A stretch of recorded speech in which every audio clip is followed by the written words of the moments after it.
Okay, please join us. We have Rajiv Mukherjee and Hemant Silwant, both from Bosch as well as Incubate Hub. Shall I just suggest that before we start, we can play the 2-minute corporate video of Rajiv. I'll ask him a couple of questions and then we will play the DNA Next video and then a couple of questions and then we go to the fireside chat and conversation. So can we have the first video of Incubate Hub, please?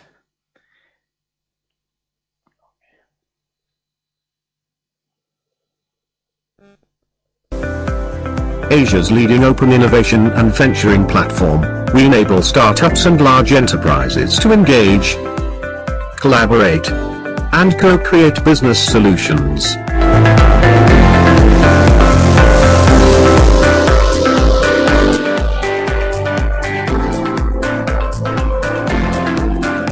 Leveraging our years of experience and proprietary tech platform, we have developed more than 200 startup engagement and accelerator programs.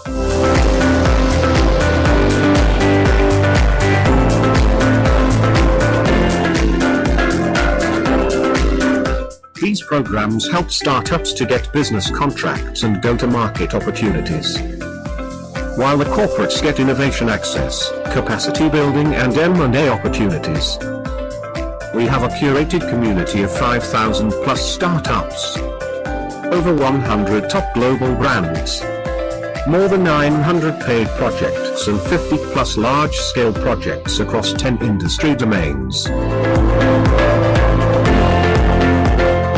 We have also managed 6 corporate strategic investments in our startups.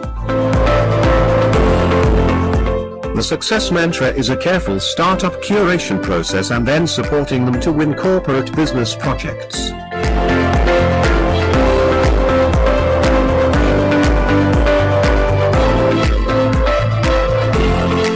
In last 12 months we have enabled contracts worth more than $5 million to our startups. If you are a corporate planning to drive open innovation with startup or you are an enterprise-ready startup, schedule a meeting with us. incubatehub.com. That was a very interesting, quick 2-minute presentation, Rajiv. I think it has been quite a crazy journey for you because I'm sure that as you started and went to set out this platform, nobody understood you probably in the beginning. Can you just reflect on those early days and what happened? Sure, Jose. Before that, thanks for inviting me. This is my first physical conference. I've been attending a lot of virtual conference, speaking in virtual conference. So this is the COVID normal. So we started 6 years back. We started as a virtual accelerator. We were the first virtual accelerator, at least in India, if not in Asia. We used to mentor startups and connect them to investors and corporates. In 2014, end of 2014, we pivoted towards a corporate open innovation model. So we were building a platform to connect startups with corporates, but now the idea was how can we go a step ahead, right? How can we enable startups to get contracts? How can we enable startups to do paid pilots? So all deep tech projects move from a POC to a pilot to a scale-up solution. So how can we enable this whole process through a virtual platform? So we never anticipated COVID, but COVID helped us to accelerate this whole thing. So we have a complete virtual process through which we do this. So when we, as you rightly said, when we started up, it was very difficult to understand that why do we need somebody to manage this process. Even before that, why do we require open innovation, right? So why is, we can all do everything, we have an R&D center, we can do it, it's internal IP, so why should we collaborate with the ecosystem?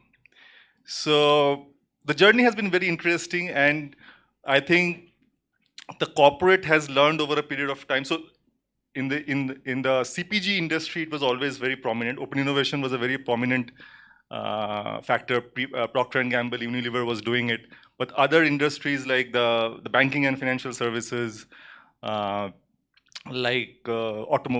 like logistics and other industries kind of catched up over a period of time, and they found the benefit, right? So it's cheaper to open innovate. You can do faster innovation, right? You can create faster POCs. If you have to do it internally, it takes a lot of time. There's a lot of bureaucratic issues and all of that stuff. So open innovation with startups makes a lot of sense. So business sense prevailed, and now we see that open innovation has become a buzzword, also in the boardroom. And it's good for us, it's good for the ecosystem. Thanks. Good. So I think that's really also visionary. I think the concept itself is a startup idea, and now it's found traction, let's say. So thank you, Rajiv, for that. Now, before I go to Hemant, because Hemant wears two hats. One is he's practice heads for personalization, and in that capacity, he spoke to us a little bit earlier. And now he's also managing the DNA Startup Alliance thing. So I would like them to play the video first, and then we will have the opening question. So the audience gets a perspective of exactly what we're talking about. So can we have Kevin and so on, the video of Bosch DNA Startup Alliance?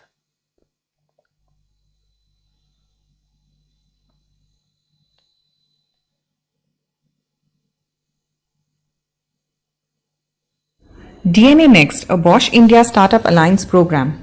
In DNA, D stands for Discover, N stands for Nurture, and A stands for Align. DNA focuses on discovering startups in Bosch interest areas, nurturing them with business and technical mentorship, and finally aligning them with business units to create value.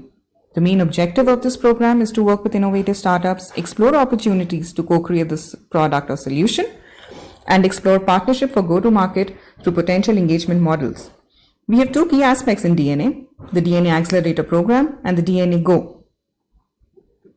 We have three well-defined engagement models: co-creation, go-to-market partnership, and strategic interest.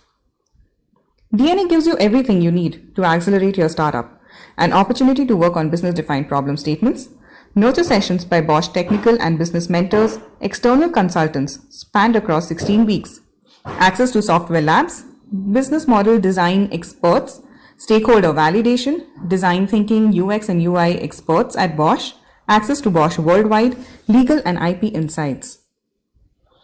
We have conducted 3 successful cohorts in DNA Next. We've received more than 4,000 applications, 50 plus startups graduated from 3 cohorts.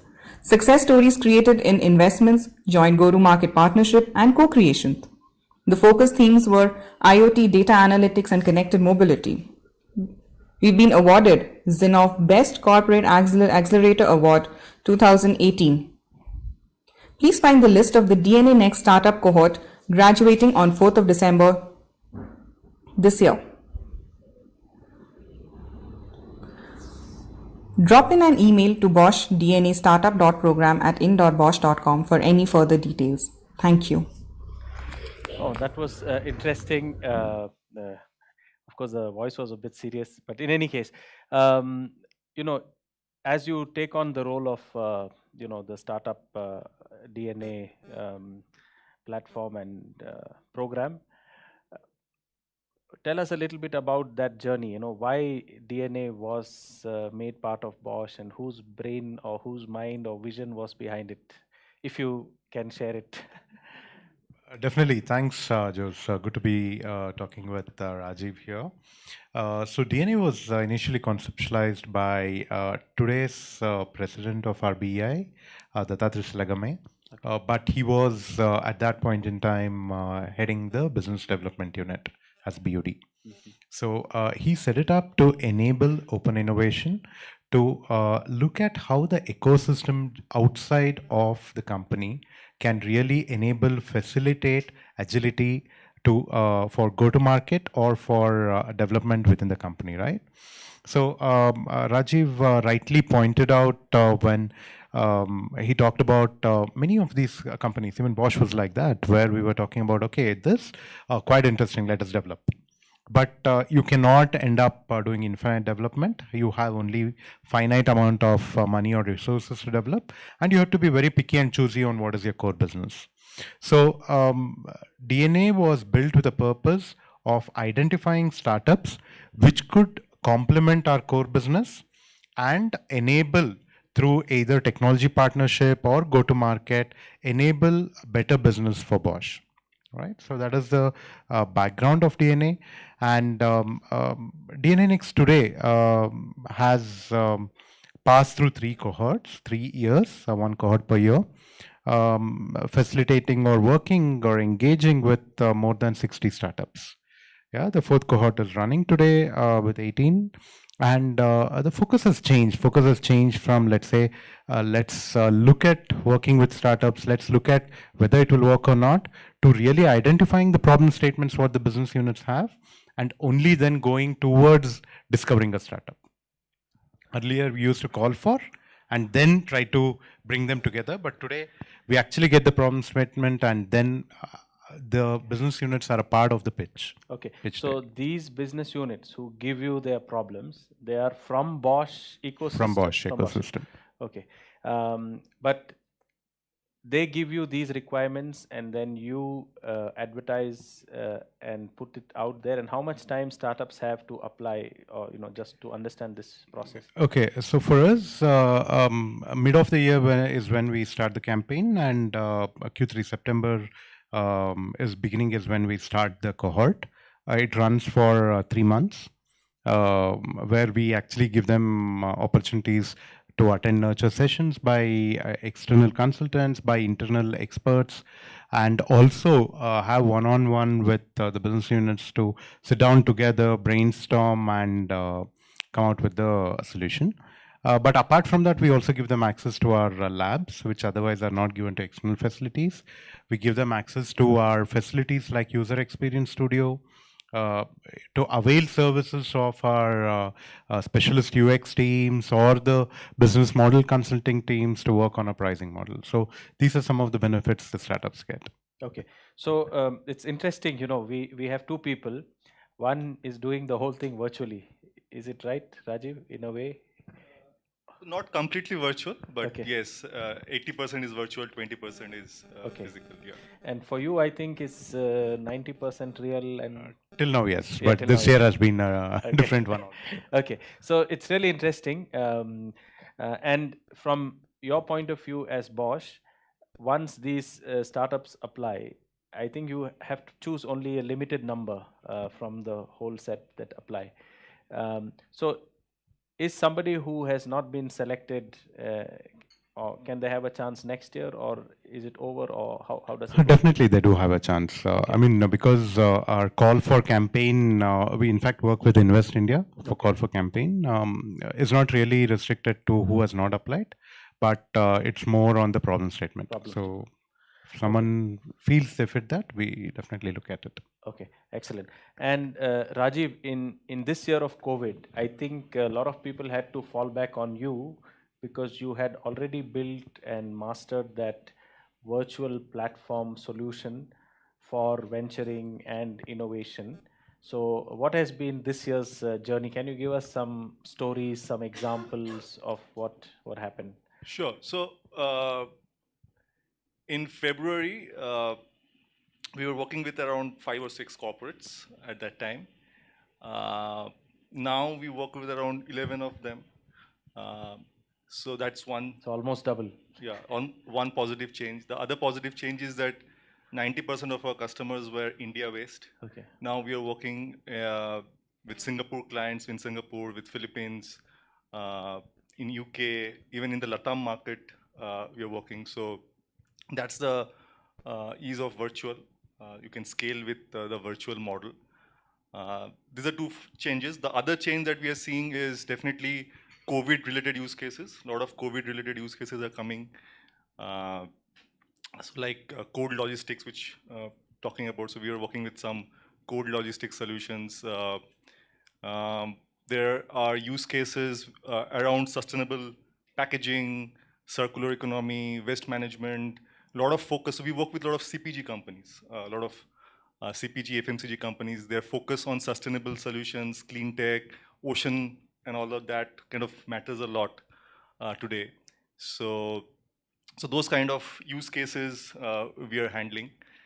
To just give you a brief about the number of use cases we do in a year, we do around 220 use cases in a year. So that gives us a vantage point to understand what's happening across multiple corporates, what So, kind of... just to interject, could these use cases also be like problem statements in a way? These are problem statements. Yeah. So, like Hemant rightly said, that first you have to have a problem framing stuff. So we do something called a problem framing workshop. So the beginning part is where you aggregate those problem statements, like Hemant said. So we have this module where you aggregate the problem statement from different business units.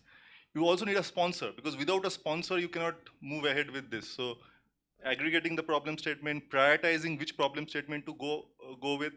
Now, when a problem statement, how it becomes a use case is when it has a sponsor, it has the objective, what is the final objective that you want to solve with that. When you also put the constraints to the problem statement, that what are the constraints which is there, what has already happened, you're already telling the startup that it is already, I have done this, so can you give me something there? So don't do the same. Yeah, so that is when we say it becomes a use case. Okay, excellent. Very interesting. I think that since this whole concept itself is quite novel, it's good to know it. So back to you, Hemant. In your experience in DNA, I know that you recently took charge, but can you share a story of maybe one startup and something exciting, if it's allowed to be shared in public? I don't know. So definitely, one of the startups, I wouldn't take the name, but who have been with us in the last cohort, they had a, let's say, a mechanical based system for automated testing of, let's say, touch devices, right? So for us, I would say in our infotainment system, the testing was majorly manual, where a test engineer would sit in front and actually work out on multiple pinch, single finger, multiple So finger. these are buttons. These are basically the touch screen. Okay, touch screen. Okay. The actual touch screen. So I mean, buttons was easier. Yeah, You just yeah. put something and yes or no. So touch screen brought in a lot of challenges. So these guys, they actually use robotics to develop a system which could actually move across two axes and at a different any coordinate, XY coordinate, they could actually touch the screen. And they use multiple probes, which means that they could also do a 5-finger pinch. Yeah, and this was really useful. I mean, our teams internally are using it. It is now being used in Germany as well. And together, jointly, we are also going out to the market where we are jointly offering it as a solution to other OEs. Yeah, so this is one big example. I mean, we have multiple examples at different stages. Some as technology providers, some as providing solutions in-house to Bosch like this, or some where we are going along with them because they provide a completely complementary solution. Yeah, go to market. Excellent. I think it's stories like these that that inspire people to find solutions around them, to look for collaborative stories.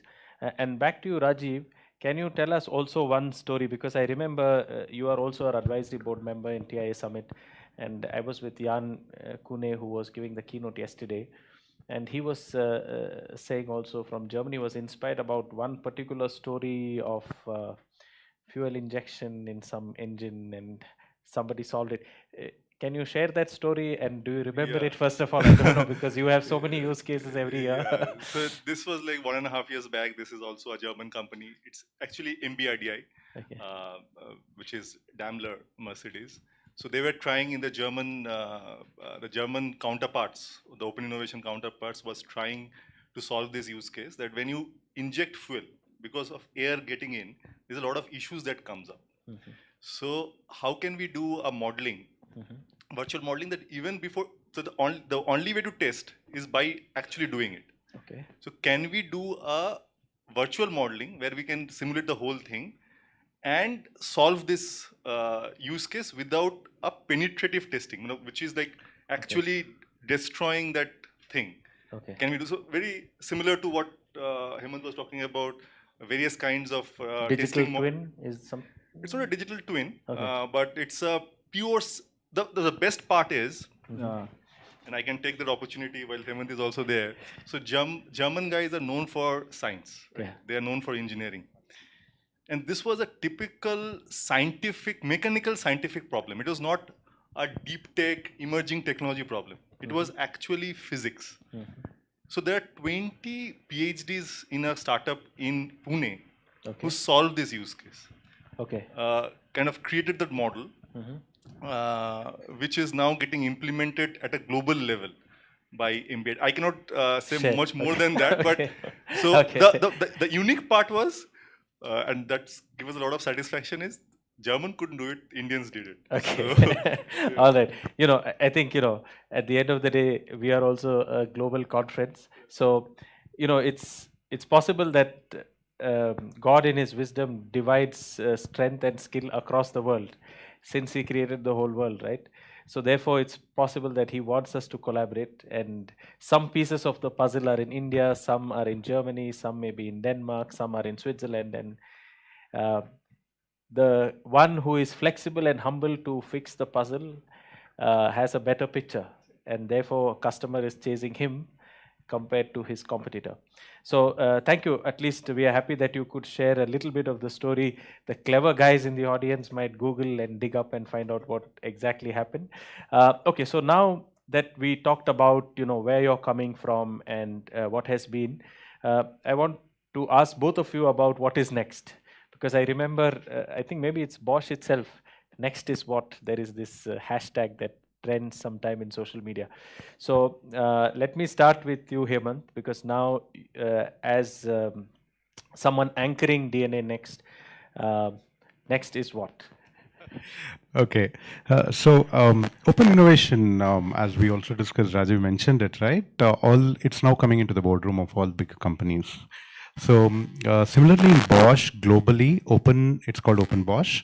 So open innovation and Open Bosch, where it is to do with partnerships with startups, looking at how startups can actually benefit the companies, has taken on in a big way.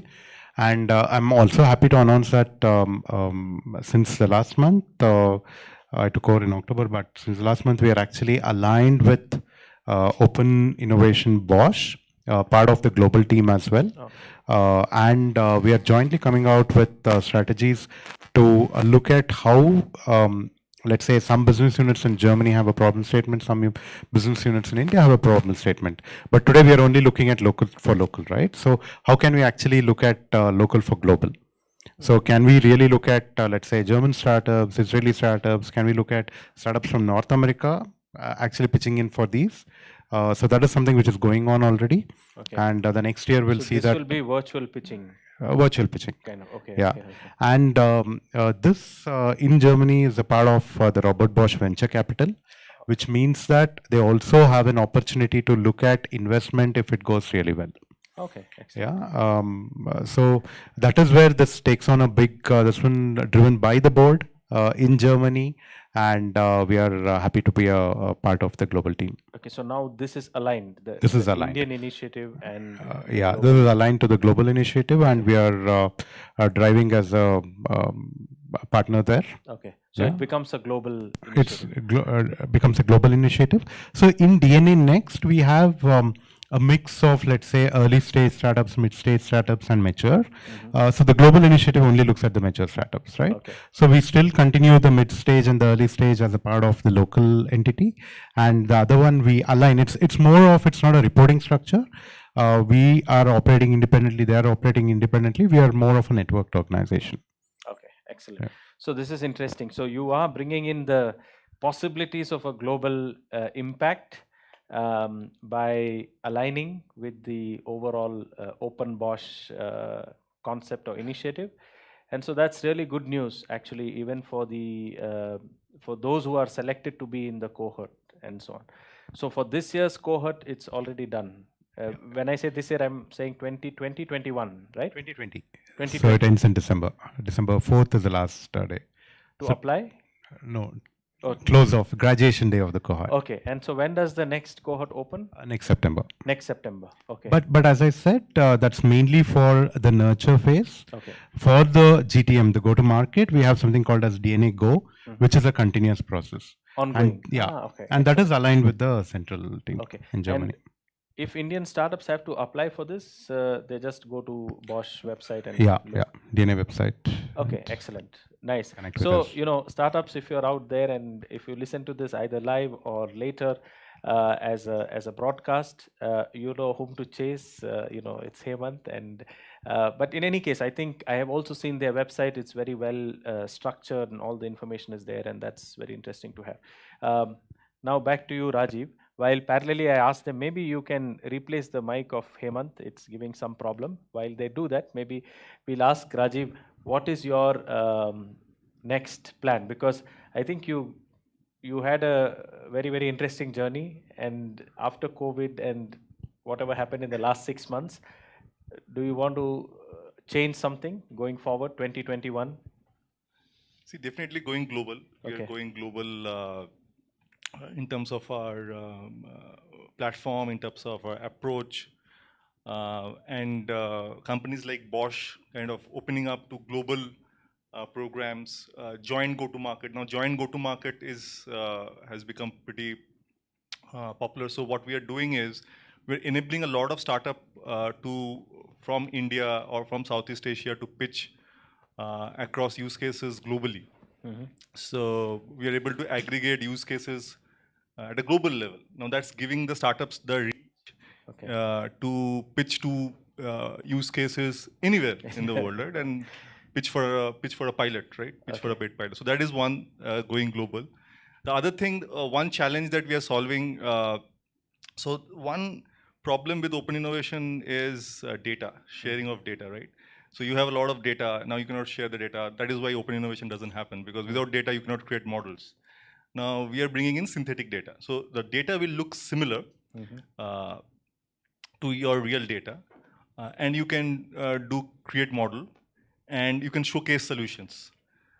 So you can convert in 1 hour your real data to synthetic data. So that's very unique. To be able to do that in 1 hour is very and this is encrypted and non-personalized. And non-personalized and all of that. It was happening in a different way. Okay. It's called data masking. But in data masking, the data quality becomes very poor. Okay. But in synthetic data, the data quality is not poor. Okay. And it also is very secure. Like all the GDPR and all the norms that are there in synthetic data is very secure. So that's one thing which will enable faster open innovation, we feel. Wherever there's a data based, which is like share images or any data, videos, this and that. So those kind of stuff we will be doing this year. That is where your direction is, so that more Yes. So deep tech. everything to enable open innovation, right? Okay. So whatever enables open innovation, we are creating partnerships globally with companies like Accenture and others, right? So there are a lot of these services companies, there are a lot of these consulting companies. They also are working with the startups, right? And Okay. co-creating solutions Yeah. for their clients. So all of that is part of the. Okay, excellent. Now I'm going to shift a little bit the topic, since I have two of you who are, in this field, also interacting with startups. Given these COVID times, maybe you have called some startups over the last months. What's the situation out there in the market? Are they still alive? Are they breathing? And are they thriving? I don't know. I want to know from both of you, because you have your ears to the ground with respect to startups. And maybe if you can share something, it'll be interesting. So maybe one story of a challenge and one story of a hope from each of you. So who would like to start first? Yeah, thanks, Jose. Unfortunately, at least we have seen that some of the startups have shut down. Yeah, at least the early stage startups which did not have customer acquisitions, they either went on hold or they've shut down. But let's say the better part is Some of them who were into digital technologies and were looking at customers to try out something. Many of the customers actually use this time to run POCs. Yeah, because they couldn't run a full-fledged thing, and some of them really use this time to run POCs. Let's say we had in the earlier panel Shankar, who was working on video analytics. They also pivoted to actually work on something which was relevant for COVID. Yeah, so some of the startups did that pivoting, and that was extremely important. While some of them said, okay, let's stall it for now. Investors are not giving in money, so let's wait wait. and watch. Yeah, till it suffices, and then see how to handle that. Okay. So after this, I'll come back where I'll ask you your advice. So you think about it, while he answers the same question, because it has been a crazy time. I think I don't think in our lifetime we have seen something like this much of disruption, this much of economic pause. It's not stop, neither it's play, it's pause. So I would ask you for specific points, maybe 2 or 3 tips or advice that you would give other startups, because some are still inside water, some are above water, some are just at the edge. So please reflect on this while I come back. So now to you, Rajiv, the same question, some stories of despair or one story of despair and one story of hope from your interaction with startups in the last 9 months. So I will start with hope. I'm a very hopeful person. So what we are seeing. So last time if you remember, I flew down from Mumbai. Yes. And actually we had a strategic partnership with a corporate venture. Correct. So funding angle we brought in. Now that partnership, which is we have created a fund called 9 Unicorn, is investing 1 startup a day. In the last 2 months, we've invested 56 startups. Wow, that's really nice. Okay. You can go and check Venture Catalyst and 9 Unicorn. Okay. 1 startup a day we are investing. So there's a very positive news for startups. Okay. Startups who are in the space of digital, with the space of B2B. So these are Indian startups? These are Indian startups. All Indian startups and all early stage. Early stage, okay. These are not, I'm not saying Series A, Series B startups. These are early stage startups. So that's a very, I think, positive news that investments. So just one more question. Yeah. Something happened, right? Because you were trying to convince all of them for a long time, and then some switch got turned. Is that switch COVID or? No, it was not COVID. So it happened. It happened. The day I came in the morning, it happened. So I was happy. So it happened on its own. It happens on its own. Okay. And this was how many days back? This was like exactly the previous GS. I think it was November, October, yes, somewhere yes. like that. Yeah, right? okay. So that's when it happened. Okay. Now the pace of investments has gone up very high. You can just check all of that. Okay. So this is called 9 Unicorns. 9 Unicorns. 9 Unicorns and Venture Catalyst. Venture Catalyst. Okay. So we can Google those online. Both of you. Yeah. So first 3 months was painful. Okay. March, April, May, it was painful. Startups were very confused what will happen and all that stuff. All kinds of challenges, right? How will I keep my operations going and all that stuff. And I think after that, the positive part was that getting an online meeting was becoming easier. Yeah. You can connect with anybody, you can connect in LinkedIn and you can pitch to them. So that was becoming easier. That gave confidence. Like Hemant rightly said, startups in the digital space, digital transformation, emerging tech, a lot of adoption was happening. Though it was in the POC stage, a lot of companies were not so interested to get into scale-ups and all of that. Like a lot of POCs and proof of concept and all of that. Now, there also one positive thing is happening, which a lot of people doesn't know. A lot of acqui-hiring is happening. Now, this concept of acqui-hiring, I'm not sure if you please are aware explain, of. Also for the benefit of our audience. Yeah. So, as you know that a lot of startups either die or become zombies. They're not neither here, neither there, right? So, around 60-70% of them become like that. At least in the B2B space, what is happening is that their team is good. Their product is not scaling or they don't have a market. So what companies are doing is that they are acqui-hiring. So it's an acquisition for the team, not for the IP, not for the product, not for their customers. Okay. So that way, the confidence is building on into the ecosystem. And if I do something, and after 1.5 years, 2 years, if I build some solid product or I build a good team, and I have that expertise, I can still kind of get into another company, a larger company, and keep doing my passion Excellent. and take my product ahead. So that concept of acqui-hiring Okay. is picking up in India, and I think it's good for the ecosystem. Some say that it's not good, like the big eating up the small fish, but I think it's good. Like Okay. that's a nature of the beast, Yeah. right? Some die, some. Okay. So I The think- creative destruction and construction and this cycle that goes on and on. Okay, so now our last part, I'll end with two of you. First to Hemant, just three things that you would like to advise the startup ecosystem, given that these times are challenging, and what could that advice be for the startups? Yeah. Being an entrepreneur myself, I actually started an internal startup within Bosch. Okay. So one of the key things which I've also learned is be obvious of the costs, right? Just because some investor has put in some money, don't just spend the money. Be obvious to the cost, spend it in the right direction. Look at what if you had invested in a company, what would you have expected, right? Because these times actually test that. The second one is be ready to pivot. Be ready to accept that something is not working and look at how you can either repivot the same product or look at something different product which is complementary to your this one. If you feel it really does not work out, get an external consultation. Don't hesitate to go out and ask someone. And if you really feel it does not work out, there's no use in putting more money there, right? You take a call and exit, go into something else.